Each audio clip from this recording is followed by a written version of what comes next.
বিরোধিতা করা শুরু করেছেন। খবরদার, এই সম্পর্ক সারা জীবন থাকে না। আপনার সাদা কাফন পরতে দেরি, আপনাকে ভুলে যাইতে কেউ দেরি করবে না, ঠিক কি না? আমাদের আপন কে? আরো জোরে বলেন, আপন কে? কোরআন যতদিন আপনার কাছে আছে ততদিন আপনার সাথে থাকবেন কে? কোরআন আপনার সাথে নাই তো আল্লাহ আপনার সাথে নাই, ঠিক কি না? এই জন্য আমরা সব সময় বুঝে শুনে কথা বলবো। আল্লাহ তুমি কবুল করো। ইন্নাহু লাকুরআনুন কারীম, এই কোরআনটা হলো সম্মানিত কিতাব। যখনই আপনি টাচ করবেন আপনার সম্মান মর্যাদা বাড়াবেন কে? আবু বকর এই কোরআনটাকে টাচ করলেন, আবু বকরের সম্মানটা বাড়িয়ে দিলেন কে? আরো জোরে বলেন কে? বিশ্বনবীজি হযরত আয়েশা রাদিয়াল্লাহু তাআলা আনহার সাথে বসা। বিশ্বনবীর সাথে আয়েশা বললেন, ও নবী, আকাশের তারকা গণব, একটু আসেন। বিশ্বনবীজি বললেন, আয়েশা সব গুনতে পারবা, আকাশের তারকা গণে তুমি শেষ করতে পারবা না, ঠিক না বে ঠিক? আপনি পারবেন? কথা কন না কেন? আপনার পক্ষে সম্ভব? কিন্তু বিশ্বনবীজি বললেন, আকাশে অসংখ্য তারকা আল্লাহ বানিয়েছে, ওই অসংখ্য তারকার চাইতে আমি যদি বলি তুমি একজন সাহাবীর নেক গণনা করতে, আকাশের তারকা যদিও তুমি গণনা করে শেষ করতে পারবা, আমার একটা সাহাবীর নেক আয়েশা তুমি গণে শেষ করতে পারবা না। আয়েশা মনে করলেন আমার বাবার নাম আসবে। আয়েশার বাবার নাম হলেন আবু বকর সিদ্দিক রাদিয়াল্লাহু তাআলা আনহু। চিন্তা করলেন নিশ্চয় আমার বাবার নাম আসবে। আয়েশা বললেন, কে ওই সাহাবী? বিশ্বনবী বললেন, ওমর। সুবহানাল্লাহ বলবেন না? রাগান্বিত হলেন, মনটাকে গোমড়া করলেন। বাবার প্রশংসা হয় নাই। বাবার প্রশংসা না হলে সব মেয়েদের মনটা একটু খারাপই থাকে, ঠিক না ভাই ঠিক? মনটা নারাজ করলেন। বিশ্বনবী বললেন, নারাজ করো না, তোমার বাবার প্রশংসা করি নাই, তোমার বাবার জন্য গুণগান গাই নাই। আয়েশা মনে করেছো মনে হয় তোমার বাবা আমলের দিক দিয়ে অনেক ছোট না, তোমার বাবার জিন্দেগির সব আমল তো চিন্তা ভাবনা করার প্রয়োজন না। একদিনের যদি নেক আমল এক পাল্লায় দেওয়া হয়, কয় দিনের? আরো জোরে বলেন, কয় দিনের? যেই দিন আমি বিশ্বনবী হিজরতের সময় তোমার বাবার কপাটে একটা টোকা দিয়েছিলাম, টোকাটা তোমার বাবার কপাটে পড়ে নাই, ওই টোকাটা পড়েছিল আবু বকরের পিঠের উপরে। 6 মাস আগে বলেছিলাম আবু বকর যদি যাই তোমাকে বন্ধু হিসাবে নেব। আলহামদুলিল্লাহ, কেমনে পাইলাম? 6 মাস পরে টোকা দিলাম, টোকাটা তোমার বাবার পিঠের উপরে পড়েছে, তোমার বাবা বিছানায় পিঠ লাগাই নাই। কি ভালোবাসা! সুবহানাল্লাহ বলবেন না? দরজা খুলে গেল, সব কিছু নিয়ে রেডি। আমি বললাম, কখন রেডি হইলা? আবু বকর বললেন, 6 মাস আগে বস্তাটা আমি বানছি। আলহামদুলিল্লাহ বলবেন না? আমি বিছানায় পিঠ লাগাই নাই। আপনি ডাকবেন আবু বকর বিছানায় ঘুমিয়ে থাকবে, এইটা তো হতে পারে না। আপনি কোথায় আর আবু বকর কোথায়? আপনার পায়ের ধুলি যদি আবু বকর সইতে পারে, আবু বকরের জীবন ধন্য হয়ে যায়। আপনার পায়ের ধুলি সমতুল্য আবু বকরের কোনো সম্মান নাই, ঠিক কিনা? আবার সাহাবী আবু বকরের সম্মান কি রকম?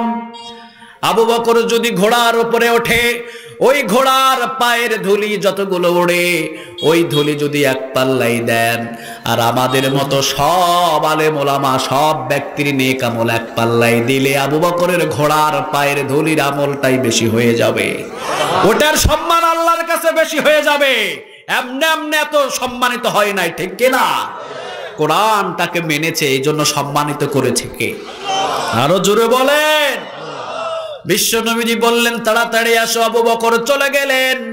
ফজরের নামাজের সময় হলো, সামনে থেকে সবাইকে চেনা যায়। বিশ্বনবীজি বললেন, চলো ওই গুহায় যায়। লম্বা ঘটনা। গুহার ভিতরে ঢুকলেন। বিশ্বনবীজি বললেন, আবু বকর ক্লান্ত শরীর, আমি একটু তোমার অরুর উপরে মাথা দিয়ে ঘুমাতে চাই। সারা জাহান আল্লাহর পরে যার সম্মানের স্থান, তার মাথা হলো আবু বকরের হাঁটুর উপরে। সুবহানাল্লাহ বলবেন না? আল্লাহর খুব ভালো লেগেছে এই দৃশ্যটা। যতটুকু সময় আমার রাসূল এই মাথা রেখেছিলেন আবু বকরের অরুর উপরে, ততটুকু সময় ফেরেশতারা নেক লিখেছে। এতগুলো নেক লিখেছে আবু বকরের জন্যে। বিশ্বনবীজি বললেন, যতটুকু সময় আমার মাথা ছিল আবু বকরের উপরে এত ফেরেশতা নেক লিখেছে আবু বকরের জন্য, ওই নেকটা যদি এক পাল্লাই দিয়ে দাও আর ওমর সহ পৃথিবীর সব মুসলমানের নেক আর এক পাল্লাই দিয়ে দাও, আবু বকরের ওই সময়ের নেকের ওজন বেশি হয়ে যাবে। কি মনে করছেন আপনি কোরআনটারে? কি মনে করছেন? আল্লাহ তুমি আমাদের সবাইকে কোরআনের খাদেম হিসাবে কবুল করো। আরো জোরে বলেন আমিন। ছোট্ট একটা কিতাব, আপনি জায়গায় আছেন, যদি এটাকে একটা আয়াত অস্বীকার করেন, আপনি হাজার ধনী মানুষ হতে পারেন, আপনার 4 আনা কোনো পয়সা নাই, ঠিক কিনা? 4 আনা কোনো মূল্য না আল্লাহর কাছে। কিন্তু কোরআনটাকে যদি আপনি বুকে ধরে রাখতে পারেন, আপনি হতে পারেন রিকশা চালক, কিন্তু আল্লাহ আপনাকে সম্মান কম দিবে না বেশি দেবে? সুবহানাল্লাহ বলবেন না? এই জন্য আল্লাহ রাব্বুল আলামিন বললেন, ইন্নাহু লাকুরআনুন কারীম। সম্মানিত কিতাবটাকে যখন আপনি টাচ করবেন, আপনার সম্মান বাড়ায়া দিবে কে? আরো জোরে বলেন কে? বলেন তো দেখি, আমরা যখন যাই ঘরের ভিতরে সোফার উপরে বসি, আমরা যখন খাটের উপরে বসি, সব সময় তো লাথি লাগে, কোনো সালাম আছে? সালাম করেন? খাটের উপরে যে ঘুমান, কোনোদিন সালাম করছেন? কথা বল না কেন? হাজার হাজার টাকা দিয়ে আপনি খাট কিনেছেন, কোনোদিন সালাম নাই। কিন্তু আপনি সাধারণ 30 টাকা দিয়ে একটা রেহেল কিনে এনে কোরআনটা যখন ওই রেহেলের উপরে রাখেন, বলেও যদি লাথি লেগে যায়, কি করেন? কথা কন না কেন? শুধু সালাম করেন না, চুমাও খান, ঠিক না ঠিক? কেন? হাজার হাজার টাকা দিয়ে আপনি সোফা সেট বানিয়েছেন, খাট বানিয়েছেন, ওইটাও তো কাঠের, সালাম করলেন না কেন? মাত্র 30 টাকার রেহেলকে সালাম করলেন কেন? সালাম তো করলেন এই জন্যে, কারণ 24টা ঘন্টা রেহেলের সাথে কোরআন জড়িত আছে, এই জন্য রেহেলের সম্মান বাড়িয়ে দিয়েছে কে? কোরআনের সাথে আপনার সম্পর্ক হবে, আপনার সম্মান আল্লাহ বাড়িয়ে দিবে, আলহামদুলিল্লাহ। আবার এই কোরআনটা এমন একটা কিতাব, যতই শুনি ততই মজা লাগে, ঠিক না ঠিক? আবু নাসর আশরাফি হুজুর তিনি আলোচনা করলেন এক ধরনের মজা, তাওসিফ কোরআন তেলাওয়াত করলেন আরেক ধরনের মজা, ঠিক না ঠিক? যত শুনবেন তত মজা কম না বেশি? বিরক্ত লাগে আপনাদের? কথা কন না কেন? আমাদের কারো বিরক্ত লাগে না। সারা রাত যদি আমাদের এইভাবে কোরআন থেকে শোনা হয় কথা, সারা রাত চলে যাবে, আমরা বিরক্ত হব না, ঠিক কিনা? আর যদি আপনি বিরক্ত হন, নিশ্চয়ই বুঝতে হবে শয়তান এখনো আপনাকে ধোঁকা দেয়। নামাজের ভিতরে দাঁড়াইলে, দীর্ঘ তেলাওয়াত শুরু করলে অনেকের খাইজানি শুরু হয়, আছে না নাই? আরে ভাই, নামাজের ভিতরে যে তেলাওয়াত হচ্ছে, প্রতিটা হরফে 100টা করে নেক পাচ্ছেন। আপনি বসে বসে তেলাওয়াত করলে নেক পাবেন 10টা, নামাজের ভিতরে যদি তেলাওয়াত করেন নেক পাবেন 100টা। 90টা নেক বাড়ায় দিবে কে? আরো জোরে বলেন কে? কোরআন যতই শুনি ততই মজা লাগে। বলেন তো দেখি, বাংলাদেশের ভিতরে একটা গান খুব ভাইরাল হয়েছিল, আসিফ খান কুমিল্লা, উনি গান একটা গাইছিলেন, সারা দেশে শুধু তার পিয়াকে খুঁজেছিলেন। ও পিয়া, ও পিয়া তুমি কোথায়, আমি তো এয়ানে আসি। খুঁজে নাই? কথা কন না কেন? সভাপতি সাহেব গানটা শুনছিলেন না? ও পিয়া তুমি কোথায়? সারা দেশের ভিতরে 4-5 বছর এমন ভাইরাল, রোডে ঘাটে মাঠে ঘাটে, এমনকি টয়লেটও বাজতো গানটা। এখন আর আছে? কথা কন না কেন? এখন কেউ শোনে? কারো মোবাইলে আছে? নাই। এরপরে ওইটা যৌবন কালো গেল, বৃদ্ধ কালো গেল, এমনকি এখন দাফন হয়ে গেছে, কবরটা ওই গানের কেউ খুঁজে পাবে না, ঠিক কিনা? এরপরে আবার আসলো, ফেটে যায়, ছিঁড়ে যায়, তালি দেওয়ার কোনো বুদ্ধি নাই, যে আমার এই গান শুনবি তাইও ফেটে ছিঁড়ে যাবি। মমতাজ গাইলো গানটা, সারা বাংলাদেশের ভিতরে ভাইরাল, ঠিক না ঠিক? বিয়ের অনুষ্ঠানে সব জায়গায় শুধু ফেটে যায় আর ছিঁড়ে যায়, ফেটে যায় আর ছিঁড়ে যায়, সব জায়গায়। 2-3 বছর এমন ভাইরাল হলো, সব জায়গায় ওই গান, আমরা কান দইরাও কোনো জায়গায় যাইতে পারি না, ঠিক কিনা? এখন কি আর বাজে? কথা কন না কেন? এখন আর ওই গান ভাইরাল আছে? বোঝা যায় 2 থেকে 3 বছর একটা গান, এরপর আর কেউ শোনে না, ঠিক না ঠিক? ভাইরাল হলো, আবার 2 থেকে 3 বছরের ভিতরে যৌবন কালো শেষ, বৃদ্ধ কালো শেষ, একবারে দাফন, ঠিক না ঠিক? এরপর আবার আরেকটা কি এসলো, বাদাম বাদাম। কি বাদাম? দেখছেন বাদাম বাদাম, আপনি দেখেন নাই? হায় হায় হায় হায়, পুরা ওয়াল এটা মাথায় ফেলছে একটা বাদামওয়ালা। বাদাম বাদাম কি ভাইরাল, এখন আর আছে ওইটা? কথা কন না কেন? 2 থেকে 3 বছর গান সবগুলো দাফন হয়ে যায়। কোরআনটা নাজিল হলো 1500 বছর। কয় হাজার? কথা কন না কেন?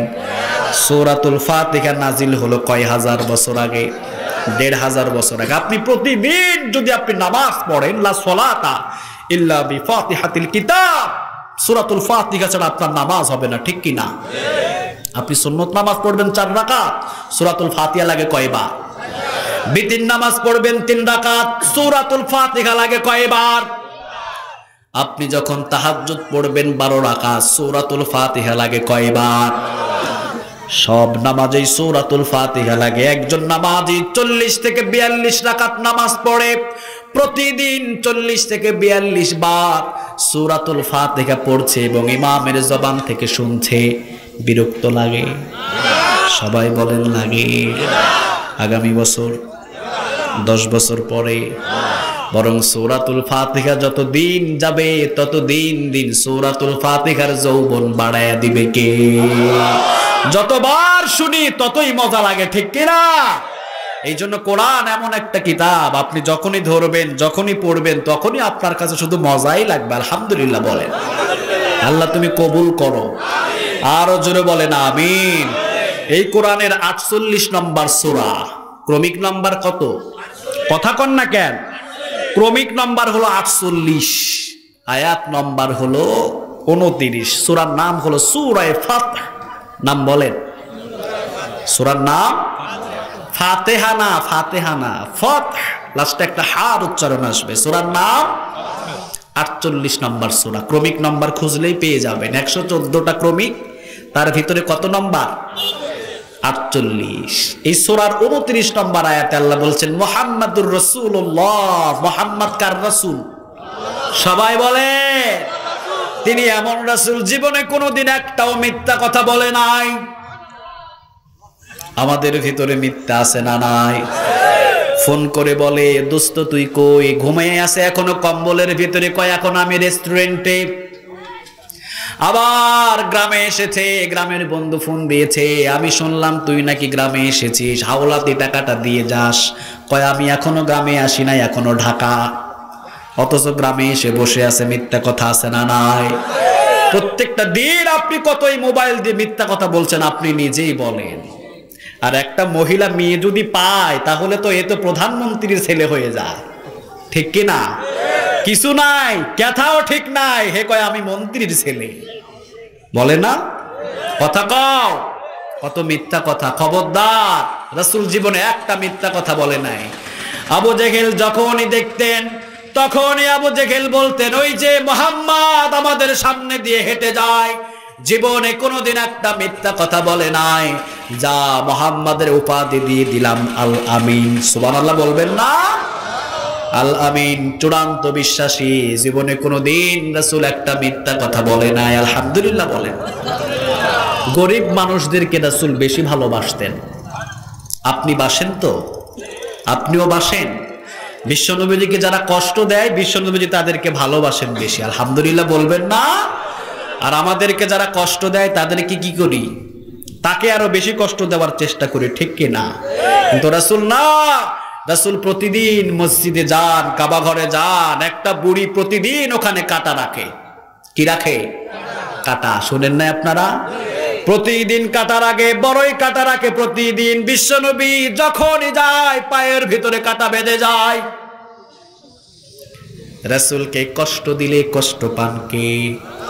আরো জোরে বলেন তো দেখি কে? কিন্তু রাসূল কোনোদিন বদদুয়া করেন নাই, এই জন্য আল্লাহ বুড়িকে ধ্বংস করে নাই।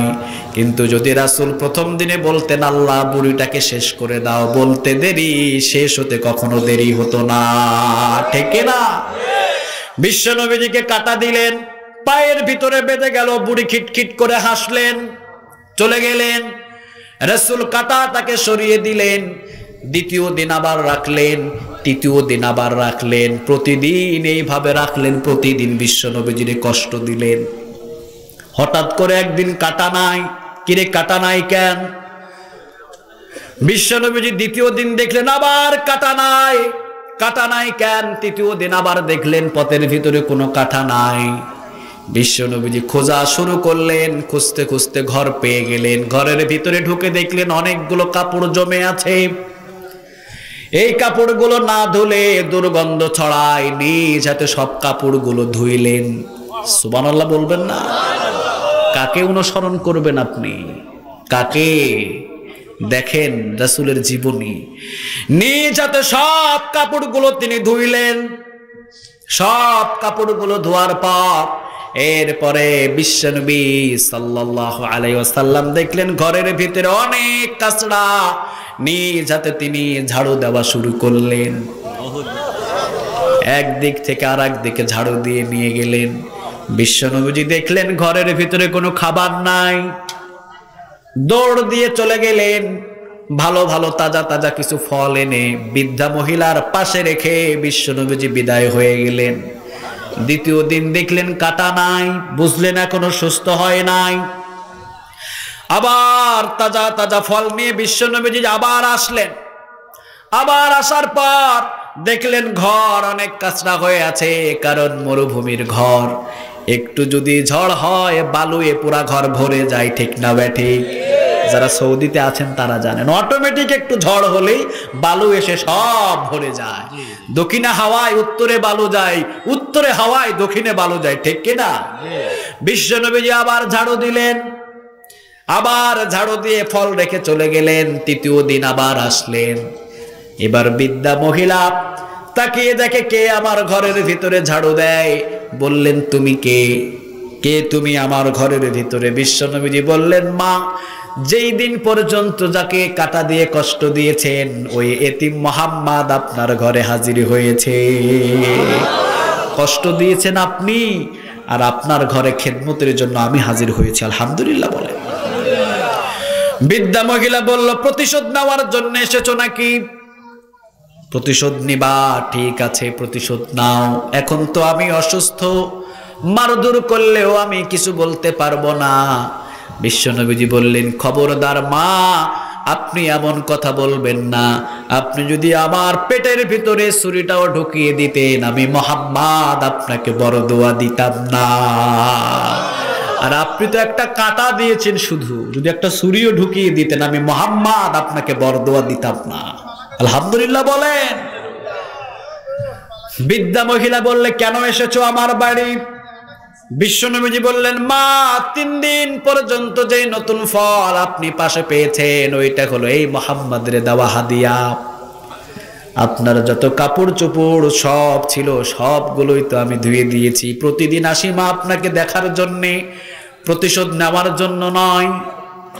বৃদ্ধা মহিলা বললেন, যেই মুহাম্মদকে সারা জীবন কষ্ট দিলাম ওই মুহাম্মদ আমি অসুস্থর সময় আমার পাশে দাঁড়িয়েছে, ওই মুহাম্মাদের সাথেই তো থাকা দরকার। লা ইলাহা ইল্লাল্লাহু মুহাম্মাদুর রাসূলুল্লাহ সাল্লাল্লাহু আলাইহি ওয়াসাল্লাম। যত কষ্ট দিতেন তাকে তত বেশি ভালোবাসতেন। আলহামদুলিল্লাহ।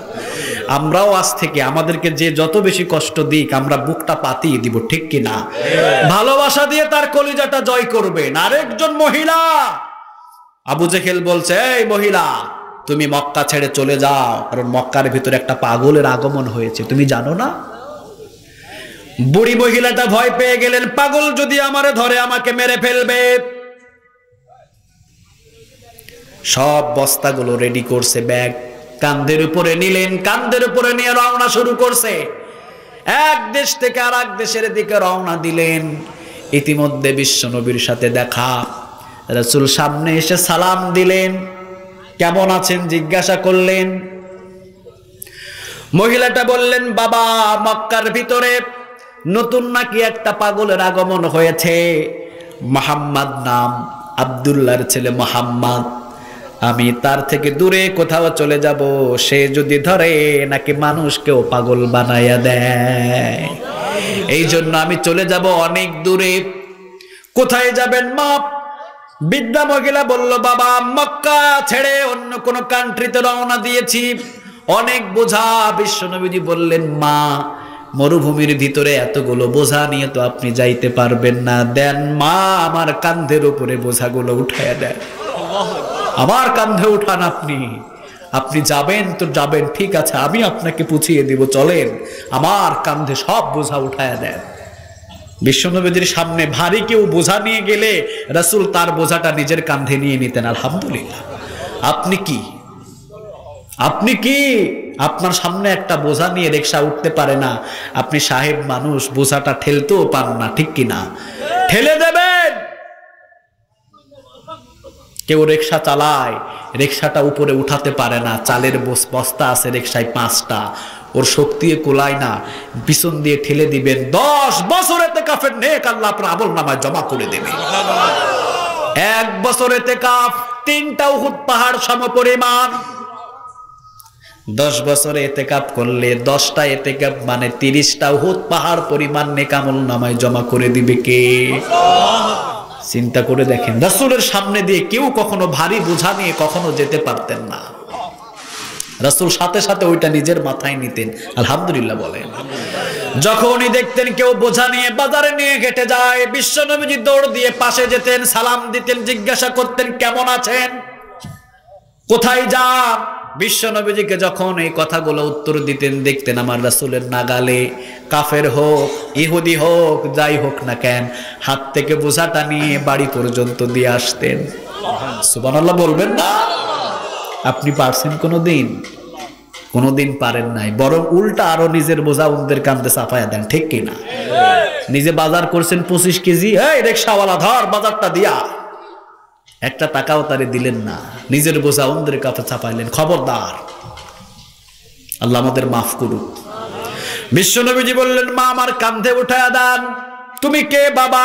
পরিচয় নিতে হবে না মা, আপনি মরুভূমির ভিতর দিয়ে যেই দেশে যাবেন ওই দেশের লাস্ট সীমানায় আমি পৌঁছিয়ে দেব। নিজের কাঁধের উপরে সব বোঝাগুলো নিলেন। বুড়ি পিছনে হাঁটে, পায়ের দিকে তাকায়, হাতের দিকে তাকায়, চেহারার দিকে তাকায়। বুড়ি দেখে বলে, এমন মানুষ তো আমি জীবনে কোনোদিন দেখি নাই। কি মহামানব, যার পায়ের মতো এত সুন্দর পা আমি কোনোদিন দেখি নাই, যার হাঁটার স্টাইলের মতো কোনোদিন এত সুন্দর স্টাইল আমি দেখি নাই। মাথাটাকে নত করে নিচের দিকে তাকিয়ে তাকিয়ে হাঁটে, সিনা ফুলিয়ে ফুলিয়ে রাসূল হাঁটা পছন্দ করতেন না। আর আমি যদি একটা কোন রকম দায়িত্ব পাই, আমার সিনা প্রশস্ত করে ফেলি, ঠিক না ব্যাঠিক? অহংকারে পা মাটিতে লাগায় না। বিশ্বনবীজি যেভাবে হাঁটতেন, বুড়ি দেখে পাগল হয়ে গেলেন। রাসূলের পায়ের দিকে তাকায়, হাতের দিকে তাকায়, গঠনের দিকে তাকায়, আবার মাঝে মাঝে প্রশ্ন করে, মা আপনি আমার সাথে আছেন নাকি? সুবহানাল্লাহ বলবেন। পিছন থেকে বৃদ্ধা মহিলা বলে, বাবা হ্যাঁ আমি তোমার পিছনে আছি, চলো। কিছু দূর যাওয়ার পর বলেন, বাবা আর সামনে তোমাকে কষ্ট করতে হবে না, কারণ আমার কাছে একটা দিরহাম নাই যে তোমাকে আমি উপহার দিব। রাসূল বললেন, মা দিরহাম নেওয়ার জন্য আপনার বোঝা আমি কাঁধে উঠাই নাই মা, আপনি আখিরাতে মুক্তি পাবেন এই জন্যই বোঝা আমি কাঁধে উঠিয়ে নিয়েছি। দুনিয়ার কোনো দিরহাম দিয়ে আমাকে সন্তুষ্ট করতে পারবেন না। আলহামদুলিল্লাহ। বৃদ্ধা মহিলা বুঝতে পারেন না কথার প্যাঁচ, হিকমতের কথাগুলো বুঝতে পারেন না, চলে গেলেন একবারে শেষ সীমানায়। বিশ্বনবীজি বললেন, মা এই জায়গা থেকে ওই পার্শ্ব হলো অন্য কান্ট্রি, আর এই পার্শ্ব হলো মক্কা, আপনি যদি চলে যান, আমি এখান থেকে চলে গেলাম মা। বৃদ্ধা মহিলা পিছন থেকে টাক দিলেন, বাবা তোমার নামটা কি, তোমার পরিচয়টা কি, কি তোমার পরিচয়, কোথায় তোমার বাড়ি? এত সুন্দর তো মানুষ আমি মক্কার ভিতরে একটাও পাই নাই। জীবনে কোনোদিন এইরকম চেহারার মানুষও আমি দেখি নাই। জীবনে কোনোদিন এই মক্কার ভিতরে এত সুন্দর ব্যবহারের মানুষ আমার চোখে পড়ে নাই। কে তুমি বাবা? অন্যের বোঝা নিজের কাঁধে করে বহন করে দাও। বিশ্বনবীজি বললেন, মা, যার জন্য, যে পাগলের জন্য আপনি মক্কা ছেড়েছেন, ওই পাগল আমি মুহাম্মদ। আপনি যে পাগলের জন্য মক্কা ছাড়ছেন, ওই পাগল আমি মুহাম্মদ। আমি হলাম আব্দুল্লাহর ছেলে মুহাম্মদ, যাকে মক্কার নেতারা পাগল বলে। মহিলা বললেন, খবরদার, তোমাকে পাগল বলা যায় না। যে তোমাকে পাগল বলবে সে হলো বড় পাগল, ঠিক না বেঠিক? তুমি পাগল নয়। যে অন্যের বোঝা নিজের কাঁধে বহন করে সে কখনো সাধারণ মানুষ হতে পারে না। পড়ে নিলাম, লা ইলাহা ইল্লাল্লাহু মুহাম্মাদুর রাসূলুল্লাহ সাল্লাল্লাহু। মক্কার ভিতরে একটা তরকারিওয়ালা, কিওয়ালা, কথা কন না কে? তরকারিওয়ালা, মাছওয়ালা, মুসি যদি মুসলমান হয়, এদের সাথে তো আমরা কথাই বলি না, ঠিক কিনা? কথাই বলি না আমরা শরমে। তাদেরকে একটা গোলাম হিসাবে আমরা ব্যবহার করি। বিশ্বনবীজি মক্কা এবং মদিনার প্রেসিডেন্ট যখন হয়ে গেলেন, রাসূলকে এক পলক দেখার জন্য সব মানুষেরা পাগল হয়ে থাকে। আলহামদুলিল্লাহ বলেন। সুখের সময়, দুঃখের সময় নয়, ওই সময়টা ছিল সুখের সময়। মক্কা এবং মদিনার ভিতরে কালিমার পতাকা উড়িয়ে দিয়ে বিশ্বনবীদের হাতে উঠায়া দিলেন। আলহামদুলিল্লাহ বলেন। বিশ্বনবীজিকে এক পলক দেখার জন্য সবাই পাগল হয়ে থাকে। তরকারির দোকানে গেলেন আমার রাসূল, ছোট্ট তরকারির একটা বোঝা নিয়ে বসে আছে। বিশ্বনবীজি কাঁধের উপরে হাত দিলেন। বিশ্বনবীজি নিজেই তরকারির দোকানের পাশে বসলেন আর বললেন, আজকে তোমার তরকারি আমি মুহাম্মদ বিক্রি করে দেব। আপনি কয়দিন পারছেন? আপনি তো অহংকারে সবসময় ফেটে পড়েন, ঠিক কিনা? অহংকার আর অহংকার, সময় হলে তো ঠিকই বুকে জড়ায় নেন, আবার যখন সময় ফুরিয়ে যায় তখন ফুটবলের মতো এক লাথিতে একবারে মাঠের বাহিরে, ঠিক কিনা? এমন কেন হইলেন আপনি? নরম হন।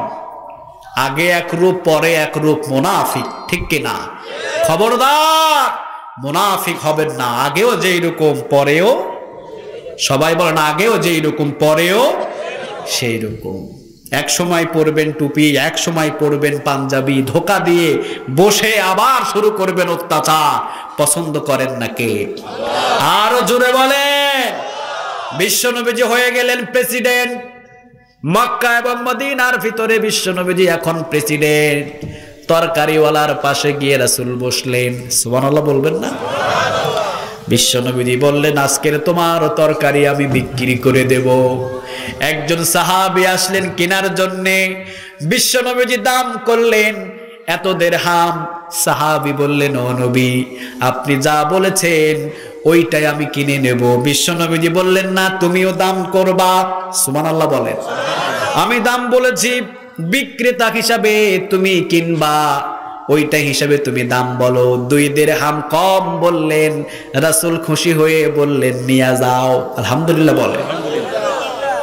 পাশের যেই লোকটা বসা, লোকটা বললেন, যেই মক্কা মদিনার প্রেসিডেন্ট আমার এই ছোট্ট তরকারির দোকানে বসে আমার তরকারি বিক্রি করে দেয়, ওই মুহাম্মাদের সুবত কখনো ছাড়বো না। লা ইলাহা ইল্লাল্লাহু মুহাম্মাদুর রাসূলুল্লাহ সাল্লাল্লাহু। বিশ্বনবীজি বলেন, আমি তোমারে ভালোবাসি। সুবহানাল্লাহ বলেন। বিশ্বনবীজি বললেন, আমি তোমারে ভালোবাসি, ভালোবাসি বিদায় তোমার তরকারির দোকানে আমি বসেছি। তরকারির দোকান ছেড়ে দিয়ে মারলেন দৌড়। মক্কার আনাচে কানাচে চলে গেলেন আর বললেন, আল্লাহর পরে যার সম্মানের স্থান, ওই লোকটা আমাকে ভালোবাসে। ছড়িয়ে দিলেন, পাগল হয়ে গেলেন। আল্লাহর পরে যার সম্মানের স্থান, ওই লোকটা আমাকে ভালোবাসে। আমার কপাল খুলে গেছে। আপনি কার ভালোবাসা চান? কার ভালোবাসা নিয়ে পড়ে আছেন যে ওজুর ফরজটাও জানে না, ঠিক কি না?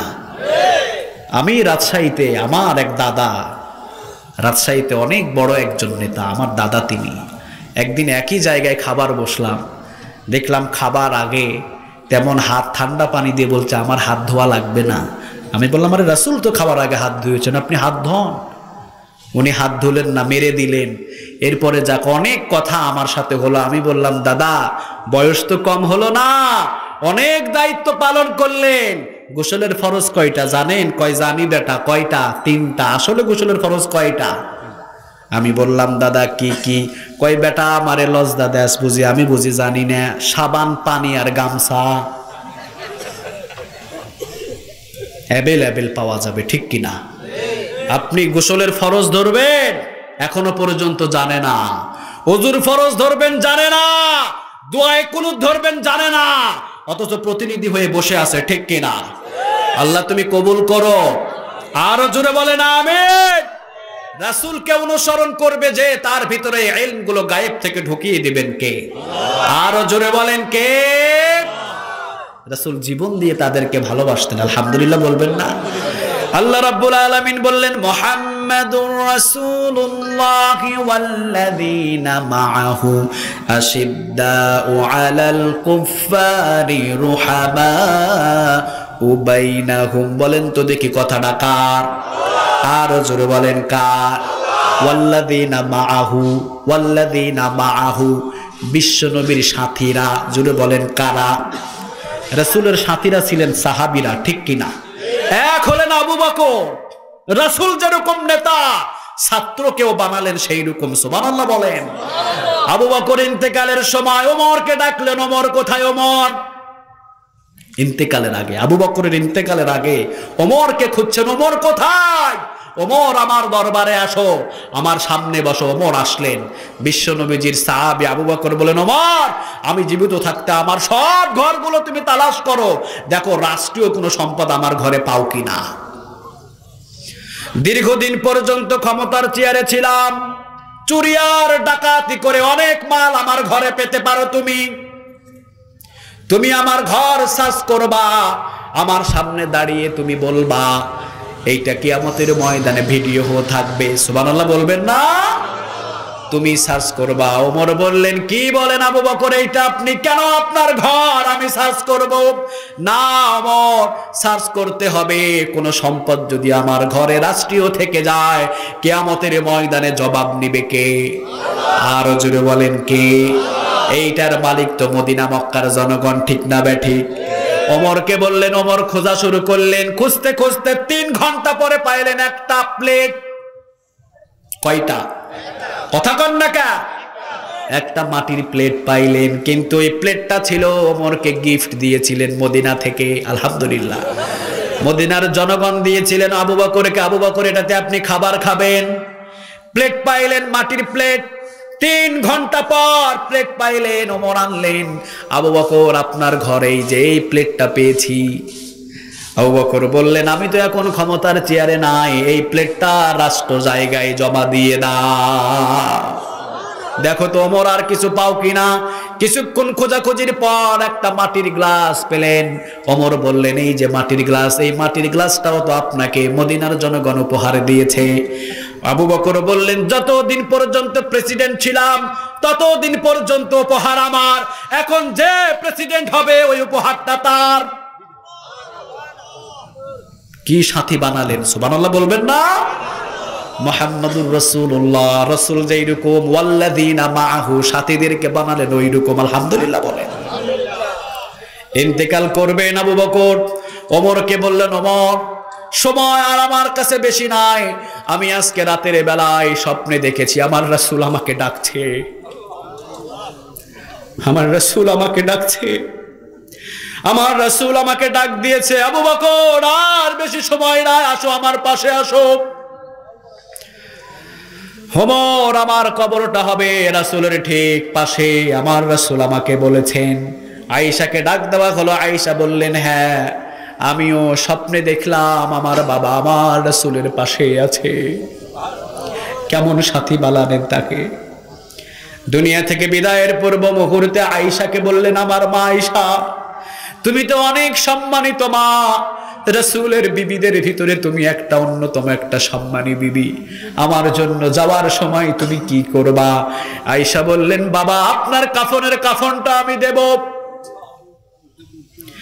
আপনার যেই 3টা কাফনের টুকরা হবে আমি আয়েশা ওইটা খরচ বহন করব মেয়ে হিসাবে।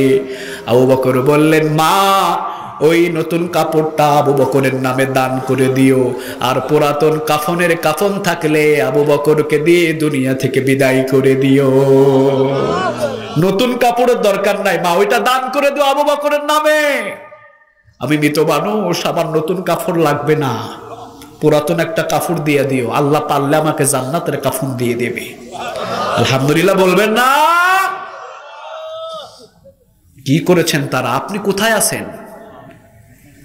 সাথী বানালেন আবু বকরকে, আরেকজনকে সাথী বানালেন, নাম হলেন ওমর। ওমরকেও সাথী বানালেন। তিনি এমন ওমর জীবনে কোনোদিন শরীয়তের দিক থেকে 19 থেকে 20, 20 থেকে 19 কখনো করে নাই। সুবহানাল্লাহ বলবেন না? যেইটা আছে ওইটাই করতে হবে। 80টা বেতের বাড়ি 79টা হবে না, 80টাই হবে। হুকুমটা কার? আরো জোরে বলেন তো দেখি কার? শরিয়ার যতগুলো হুকুম ওমরের সামনে থেকে 1 ইঞ্চি পরিমাণ কেউ সরাতে পারবে না। আর হামু উম্মতি বি উম্মতি আবু বকর, আবু বকর ছিলেন নরম প্রকৃতির মানুষ। ওয়া আশাদ্দুহুম ফি আমরিল্লাহি ওমর, ওমর ছিলেন এত কঠিন, ওমরের সামনে শয়তানও ভিড়তে পারতো না। ওমর রাদিয়াল্লাহু তাআলা আনহু তিনি কোরবানের বাজারে ঢুকলেন। আমি 12.5 লক্ষ বর্গ মাইলের প্রেসিডেন্ট, আমি ওমর, আমার কোরবানের হাটে অনেক দুর্নীতি হতে পারে, দাও আমার সেই পোশাকটা দাও যেই পোশাক পরলে ওমরকে আর কেউ চিনে না। পোশাক পরে নিলেন ওমর, চোখ বাঁধলেন, মাথায় আর একটা গামছা বাঁধলেন, রওনা দিলেন গরুর বাজারে, উঠের বাজারে, দুম্বার বাজারে। বলেন তো দেখি গরুর দালালেরা কি হাসা কথা কয়? কথা কন না কেন? 24 ঘন্টাই তো মিথ্যা কথা তাদের মুখে, ঠিক কিনা? আগেই বলে থাকে পাটি আনতেছি 10,000 রাইখা দিবা, এছাড়া কিন্তু পাটি থাকবে না, ঠিক কিনা? সব সময় দুর্নীতি ওখানে। ওমর চলে গেলেন কোরবানের বাজারে, যাওয়ার পরে ঘোরাঘুরি করে দেখছে কেউ পশুর দাম বেশি নেয় কিনা, কেউ 2 নম্বরে করে কিনা। খুঁজতে খুঁজতে দেখে ফেললেন ওমরের ছেলে আব্দুল্লাহ মোটা তাজা একটা উট নিয়ে দাঁড়িয়ে আছে। ওমরের একটা ছেলে ছিলেন, নাম কি বলেন? আরো জোরে বলেন। আব্দুল্লাহ ইবনে ওমর। নামটা কেমন লাগে? ভালো লাগে না? আব্দুল্লাহ নাম রাখবেন, আর রহমান নাম রাখবেন, আব্দুর রহমান রাখবেন, আব্দুল্লাহ রাখবেন, সব চাইতে আল্লাহর পছন্দের নাম। আলহামদুলিল্লাহ। দেখলেন আব্দুল্লাহ একটা উট নিয়ে দাঁড়িয়ে আছে। ওমর রাদিয়াল্লাহু তাআলা আনহু সালাম দিয়ে দিলেন। সালাম দিয়ে বললেন, বাবা তোমার নাম কি? আসলে তো আগে থেকেও জানে, ঠিক না বে ঠিক? আব্দুল্লাহ বললেন, আমার নাম আব্দুল্লাহ, কিন্তু বাবার নাম যোগ করলেন না। ইচ্ছা করলে বলতে পারতেন আব্দুল্লাহ ইবনে ওমর, তিনি বললেন শুধু আব্দুল্লাহ। বাবার নাম কি? বাবার নাম বলে না। ওমর বললেন, বাবার নামটা কি বাবা তোমার? আব্দুল্লাহ কখনো বলে না। আবার বললেন, বাবার নাম বলতে লজ্জা লাগে কেন? বাবার নাম বলো। 3 বারের বেলা বললেন, আমার বাবার নাম ওমর। আপনি তো প্রেসিডেন্টের ছেলে, আপনি তো প্রেসিডেন্টের ছেলে, মক্কা মদিনার প্রেসিডেন্টের ছেলে। আপনি কেন উট নিয়ে দাঁড়িয়ে থাকবেন? কেন আপনার কোনো টাকা পয়সা নাই? আব্দুল্লাহ বললেন, আমার বাবার অ্যাকাউন্টও খালি, আমার বাবার ছেলে আমি আব্দুল্লাহ, আমার অ্যাকাউন্টও সব সময় খালি, আমার অ্যাকাউন্টে কোনো টাকা নাই। আমি অসুস্থ হলে আমার অ্যাকাউন্টে টাকা উঠায় আমি চিকিৎসা করতে পারি না, আমার বাবার অ্যাকাউন্টও খালি। আলহামদুলিল্লাহ বলে। কিন্তু আমাদের দেশ এমন দেশ, সোনার বাংলাদেশ, আমরা থাকি বাংলাদেশে, বউ থাকে কানাডার বাড়িতে, ঠিক না বেঠি? কথা কন না কেন? বউ থাকে কানাডা, অমুক থাকে কানাডা, তমুক থাকে কানাডা, আমি থাকি বাংলাদেশ। আমি চুরি চারি যা করছি, যেই দিন আমি ভাগ্যে যাবো এই দিন আর কানাডা থেকে বাংলাদেশে পা দিব না, ঠিক কিনা? এই জন্য আগেই রেডি, আগেই কি? কথা কন না কেন? পৃথিবীর সব জায়গা থেকে বাঁচতে পারবা, একজনের হাত থেকে বাঁচা যাবে না। বলো তিনি কে? আরো জোরে বলেন। কোরআনের বিরোধিতা করবা, কোন দেশে শান্তিতে থাকতে পারবা না, কারণ জমিনটা কার? আরো জোরে বলতে হবে, জমিনটা কার? কোরআনের বিরুদ্ধে থাকবা, কোন জমিন আল্লাহ আশ্রয় দিবে না। বাংলাদেশ থেকে চলে গেলেন ইন্টারন্যাশনাল টাকলা। কে এটা? কথা কন না কেন? ইন্টারন্যাশনাল একবারে স্টুডিয়াম, জীবনে মনে হয় চুলি গজায় নাই। চলে গেলেন কোরআনের বিরোধিতা, ইসলামের বিরোধিতা। আমার প্রধানমন্ত্রীকে আমি স্বাগতম জানাই, এইরকম পাগলারে যে নামায়া দিছে, আলহামদুলিল্লাহ বলে। আমি আরো জানাই, যারা ইসলামকে নিয়ে কথা বলবে আপনি তাদেরকে ছাঁটাই করেন, আল্লাহ আপনার সম্মান বাড়াইয়া দিবে, ঠিক কিনা? চলে গেলেন বাংলাদেশ থেকে, মাঝে মাঝে আবার ইনশাআল্লাহ বলে, কয় রাষ্ট্র ধর্ম বাংলাদেশে থাকবে না ইনশাআল্লাহ। করছে ইসলামের 2 নম্বরই, আবার লগে লাগাইছে কি? কথা কন না কেন? আবার বলে ইনশাআল্লাহ। আপনি ওইটারে সাপোর্ট করবেন? আপনি টাকলারে সাপোর্ট করবেন? আপনি মুনাফিক, আপনি কাফের। চলে গেলেন কানাডায়, আল্লাহ বললেন আবার ইসলামকে নিয়ে কথা বলেছিস, কানাডায় স্থান হবে না, যা পালা। এখন ঘরের ভিতরেই থাকে, এখন শুনি যে বাহিরও নাকি হয় না, কারণ বাহির হইলে জুতার বাড়ি, ঠিক না? প্রতিটা মুসলিমের কলিজায় আঘাত দিয়েছো। ইসলাম তো আমাদের নয়, ইসলামটা কার? আরো জোরে বলেন কার? আমরা গোলামি করি আল্লাহ, ওই আল্লাহর ইসলামকে নিয়ে কেউ কথা বললে কোনো গোলাম সহ্য করতে পারে না, ঠিক কিনা? ওমর রাদিয়াল্লাহু তাআলা আনহু বললেন, বাবা উট কত টাকা দিয়ে কিনেছো তুমি? তিনি বললেন 40 দিরহাম দিয়ে কিনেছিলাম। একেবারে শুকনা উট, বেচবা কত দিয়া? 100 দিরহাম। কত দিরহাম? সবাই বলেন 100 দিরহাম হলেই বিক্রি করে দেব। চলে গেলেন ওমর, ওমরের পোশাক খুললেন, মুখোশ খুললেন, আবার সামনে আসলেন। আসার পরে এবার সালাম দেয়। আব্দুল্লাহ বলেন, আব্বা আপনি? ওমর বলে, হ আমি। উট পাইলি কই বল? এই উটটা তুই পাইলি কোথায়? কোথায় থেকে উট নিয়ে আসলি তুই? বল তাড়াতাড়ি, কোথায় পেলি এই উট? আমি ওমরের এমন কোনো ক্ষমতা নাই যে ওমরের অ্যাকাউন্ট থেকে টাকা দিয়ে উট কিনতে পারবি। যেটা আমাকে বেতন দেওয়া হয় ওইটা খাইলেই 15 দিন 30 দিনে শেষ, জমা করার ক্ষমতা নাই। আলহামদুলিল্লাহ বলবেন না? কি জিন্দেগি গড়েছে তারা। ওমর বললেন, কোথায় পেলে উট?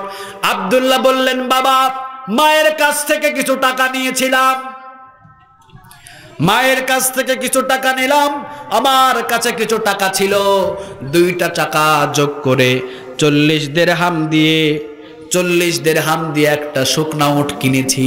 শুকনা উট কেনার পরে আপনি যেই সিংহাসনে বসেন, আপনি যেখানে বিচার করার জন্য বসেন, আপনি যেই কার্যালয়ে বসেন, আপনি যেই সংসদে বসেন, ওইটার পিছনের যত জমিন, সব জমিনে তো সবুজ সবুজ ঘাস হয়। ওই ঘাসটা খাইয়ে উটটাকে মোটা তাজা করেছি, এখন বাজারে এনেছি, 100 দিরহাম দাম এখন মোলাই।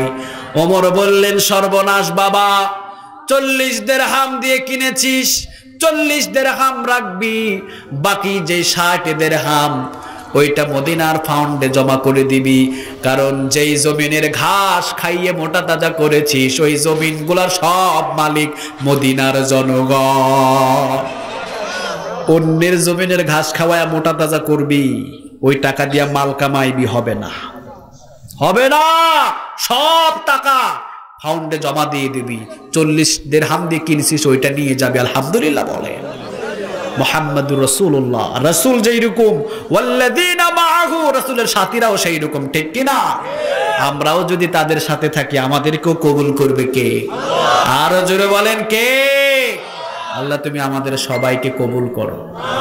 ওয়া আখির দাওয়ানা আনিল হামদুলিল্লাহি রাব্বিল আলামিন। আমরা মোনাজাতের মাধ্যম দিয়ে এখানে সবাই বিদায় নিব ইনশাআল্লাহ। কেউ কথা বলবে নাকি মোনাজাত করে দিব? কথা বলবো না, যা বিদেশ থেকে প্রবাসী সমাজ সকলের জন্য দোয়া করবেন। অনেকে অসুস্থ আছে, সবার জন্য দোয়া করবেন। আমরা কেউ যে আমি যে মুহাম্মদ, হৃদয়ে মুহাম্মদ, আল্লাহুম্মা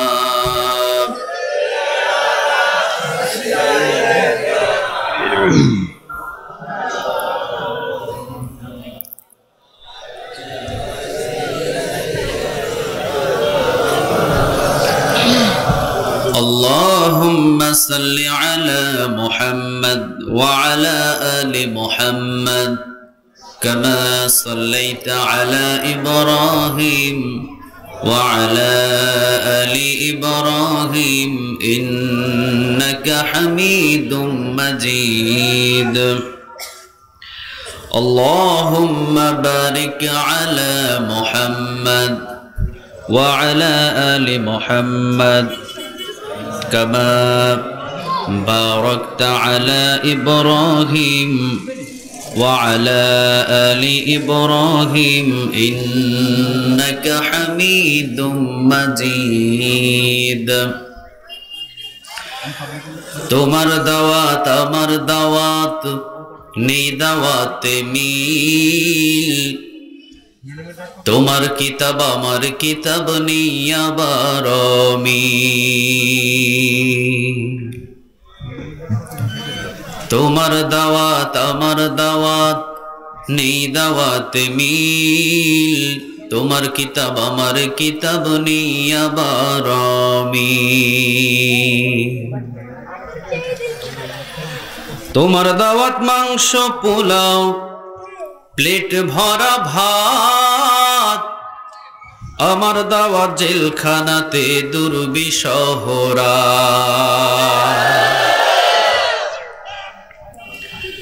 তোমার দাওয়াতে সিঁড়ি নিচে তালাশ করা নেক আমার দাওয়াত ময়দানেতে দিনে রাত করায়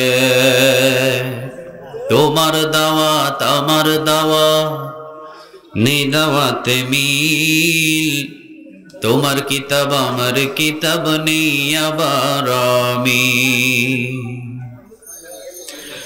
তোমার দাওয়াত দেখে না ঘুষ সমাজ ভরা সুদ তোমার দাওয়াত বৈধতা দেয় ফিরআউন নমরুদ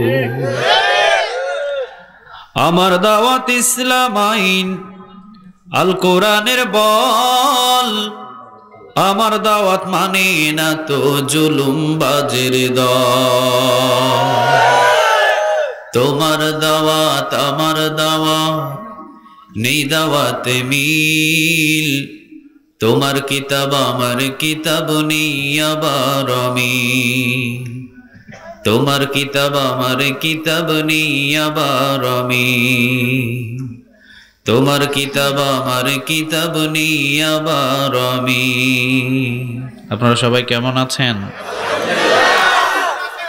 আলহামদুলিল্লাহ, আমিও ভালো আছি, সুস্থ আছি। আমাদের সবাইকে ভালো রাখেন কে? সবাইকে সুস্থ রাখেন কে?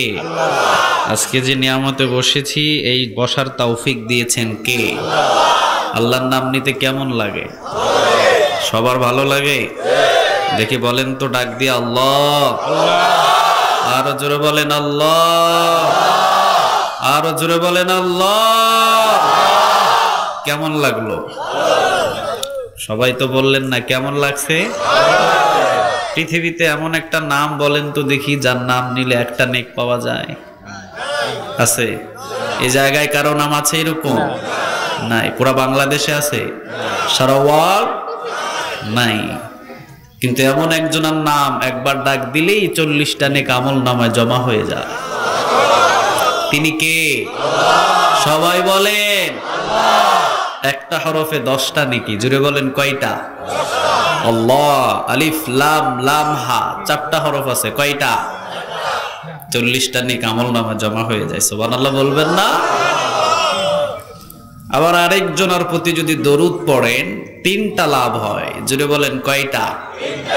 3টা। 1 নাম্বার, যদি সাল্লাল্লাহু আলাইহি ওয়াসাল্লাম পড়তে পারেন 10টা নেক আমল নামায় জমা হয়ে যাবে। 10টা গুনাহ মাফ হয়ে যাবে। 10 গুণ মর্যাদা আল্লাহ বাড়িয়ে দেবে। কেউ আছে? কথা বলেন, আর কেউ আছে? নাই। আমার নামটা সারাদিন আপনি জপেন, একটা নেক আমল নামায় জমা হবে না, ঠিক কিনা? কিন্তু আল্লাহর নামটা নিলেই আপনার আমল নামায় নেক জমা হয়ে যাবে। সুবহানাল্লাহ বলে। তাহলে এই নিয়ামতটা কার? সবাই বলেন কার? আল্লাহর নিয়ামত গনে আপনি শেষ করতে পারবেন? পারবেন না। ওয়া ইন তাউদ্দু নি'মাতাল্লাহি লা তুহসুহা। কয়টা নিয়ামত গণবেন আপনি? আপনি গুনতে গুনতে আপনার হায়াত শেষ হয়ে যাবে, আল্লাহ নিয়ামত গুনে শেষ করা যাবে না, ঠিক কিনা? আপনি কয়টা নিয়ামত গুনবেন? আপনার চতুর্দিকে দেখেন কত নিয়ামত। মাছ যেভাবে পানির ভিতরে ডুবে থাকে, আমি আর আপনি আল্লাহ নিয়ামত এইভাবে ডুবে আছি, ঠিক কিনা? এত নিয়ামত কার? আজকের এই জান্নাতের বাগানে এটাও একটা নিয়ামত। এই ছোট্ট ছোট্ট শিশুরা শুধু চেষ্টা করেছে, কিন্তু বাগানটা সাজায়া দিছেন কে? আরো জোরে বলেন। গুনাহ মাফের একটা কেন্দ্র এই জান্নাতের বাগান। মুসনাদ আহমদ একটা হাদিস এসেছে, গুনাহ নিয়ে ঢুকতে পারবেন, শেষ পর্যন্ত থাকলে সামিয়ানা থেকে বাহির হওয়ার আগে আল্লাহ গুনাহ মাফ করে দেবে। তিরমিজিতে একটা হাদিস এসেছে, কেউ যদি 1 ঘন্টা কোনো রাতে কোরআনের জন্য ব্যয় করে 500 রাকাত নফল নামাজের নেক পাবেন। অন্য বর্ণনা এসেছে 60 বছর নফল ইবাদত করলে যত নেক হয়, কোরআনের একটা আয়াত নিয়ে বিশ্লেষণ করলে সেই নেক আমলনামায় জমা হয়ে যায়। সহিহ বুখারীতে আরেকটা হাদিস এসেছে, যারা কোরআনের ময়দানে বসে তাদেরকে নিয়ে আসমানে কথা হয়। সুবহানাল্লাহ বলবেন না? সারা জীবন দোকান করেছি, আজকে কোরআনের বাগান, আজকেও দোকান খুলে নিয়ে বসে আছে, ঠিক কি না? আরে বেটাই, দোকান তোর সারা জীবন থাকবে না। দোকানের চাটার প্রতিদিন খুলবে, প্রতিদিন বন্ধ হবে, কিন্তু মাঝখান থেকে তুই বিদায় হয়ে যাবে, ঠিক কি না? কি হবে আজকের এই দোকানদারি করে যদি কোরআন না থাকে? সবগুলো পড়ে থাকবে দুনিয়ায়। কিছু নিয়ে যেতে পারবেন? কে নিয়ে যেতে পারবেন? হাত তুলেন দেখি, যে আমি অমুক জিনিসটা নিয়ে যাব। কার এরকম বাহাদুরি আছে? সবগুলো পড়ে থাকে দুনিয়ায়, শুধু খালি হাত নিয়ে দুনিয়া থেকে বিদায় নিতে হয়, ঠিক কিনা? সবই আমরা দেখি, সবই আমরা বুঝি, বুঝেও না বোঝার ভান করে বসে থাকি। আল্লাহ তুমি আমাদের সবাইকে কবুল করো। আরো জোরে বলেন আমিন। কোরআনের সাথে সম্পর্ক যার হয়, সে কখনো দুনিয়া লোভী হয় না, সে আখিরাত লোভী হয়, ঠিক কিনা? একজন সাহাবী বিশ্ব নবীজির সাথে আসলেন, লুঙ্গিটা খুব ছিঁড়া ছিল সাহাবীটা। বিশ্ব নবীজির সামনে আসছেন, ঘোরাঘুরি করছেন, পরনে কাপড়টাও ছিঁড়া। বিশ্ব নবীজি বললেন, তুমি কোথায় থেকে আসলা? তিনি বললেন, আমি অন্য দেশ থেকে এসেছি। ঘর বাড়ি কই? তিনি বললেন, গুহায় আশ্রয় নিয়েছি। আলহামদুলিল্লাহ বলেন। কোন দিন আসলাম? সাহাবী বললেন, কালিমা পড়লাম, আমার বাবা আমার মা আমাকে ঘর থেকে বাহির করে দিয়েছে, নিজের বিবি নিজের সন্তান নিয়ে এই মদিনাতে স্থান নিয়েছি।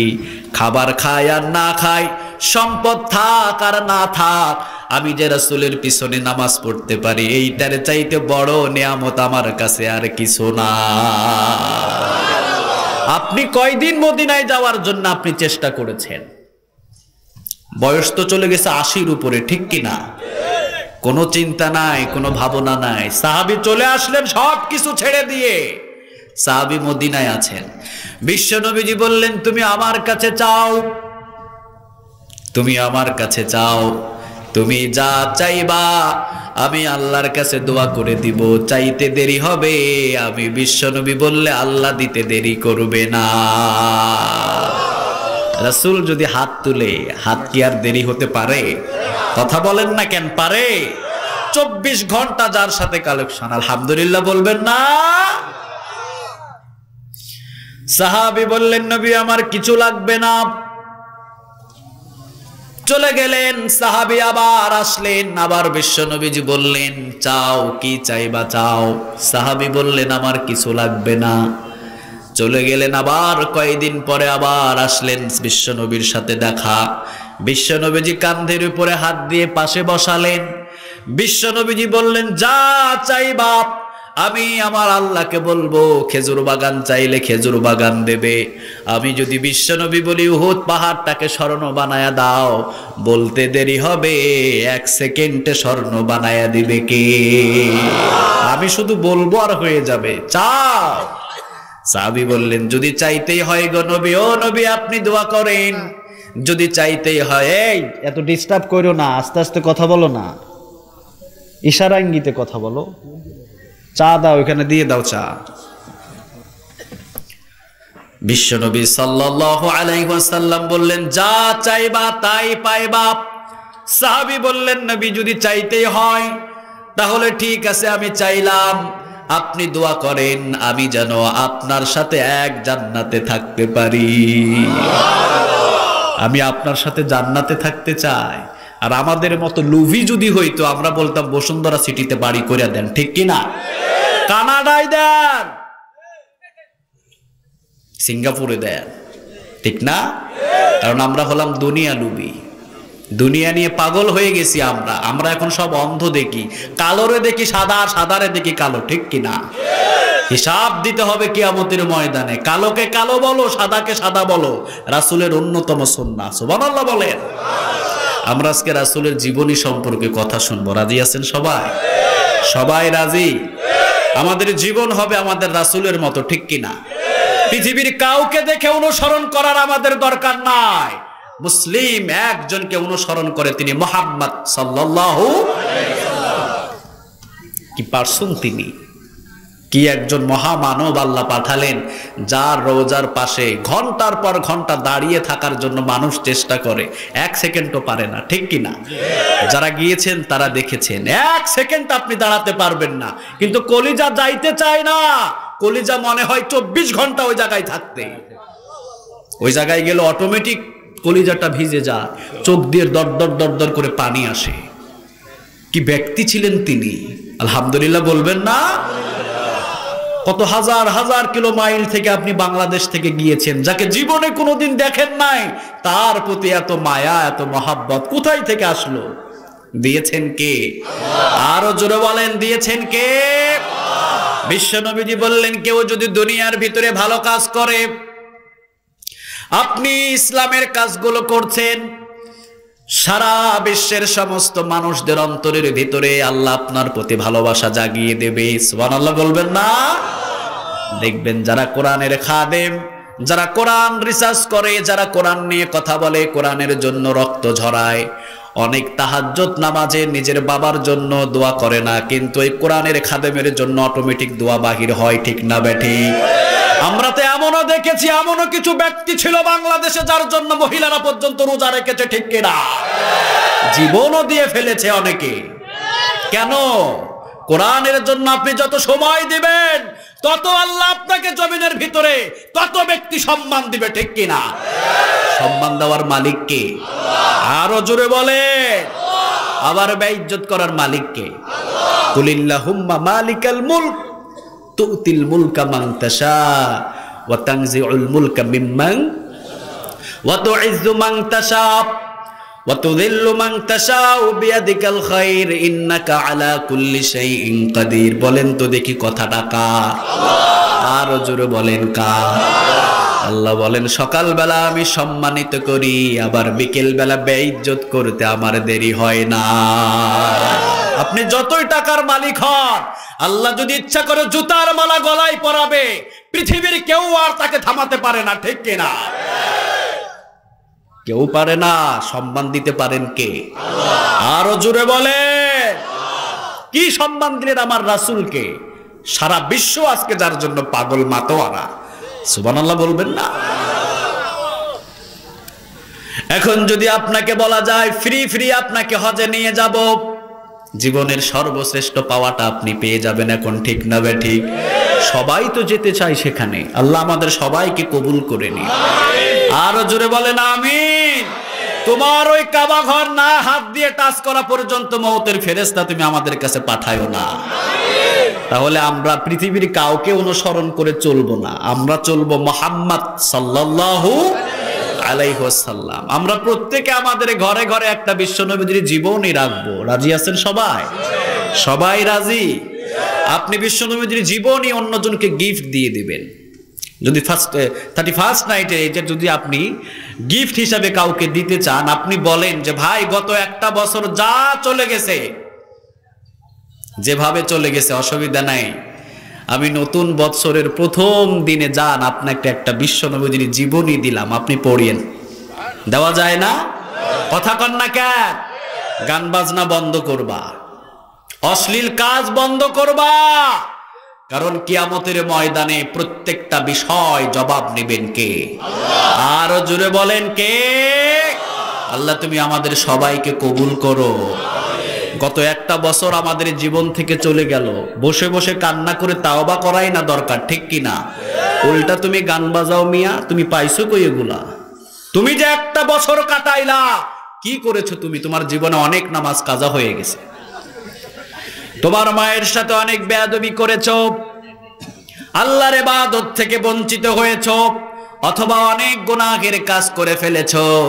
অন্তত এই রাতের বেলা সেজদায় পড়ে আল্লাহর কাছে বলেন, আল্লাহ একটা বৎসর যা আমি গুনাহ করেছি, মেহেরবানি করে নতুন বৎসরের শুরুতে আমাকে মাফ করে দাও। বলা যায় না? কথা কন না কেন? এইভাবে নতুন বছর শুরু করেন, গান বাজনা দিয়ে শুরু করবেন, শয়তান এক বছর আপনারে নাচাবে। খবরদার গান বাজনা ছেড়ে দেন। একটা যে গান শুনবেন, একটা কবিরা গুনাহ। কয়টা? সবাই বলেন। একটা কবিরা গুনাহ হবে একটা গান শুনলে। একটা কবিরা গুনার জন্য কিয়ামতের ময়দানে আল্লাহ রাব্বুল আলামিন ৭,৫০০ বছর জাহান্নামে জ্বালাবে। কত জ্বলবেন আপনি? জ্বলেন। সারাদিনে কত শুনছেন গান? আল্লাহ তুমি আমাদের সবাইকে মাফ করো। তাহলে কোরআনের ময়দানে যখনই বসি সম্মান বাড়ে না কমে? এই সম্মান বাড়িয়ে দেন কে? আল্লাহ বললেন কোরআনের সাথে সম্পর্ক হবে, দুনিয়াও দেব আমি, আখিরাতও দেব। ঠিক না বেঠিক?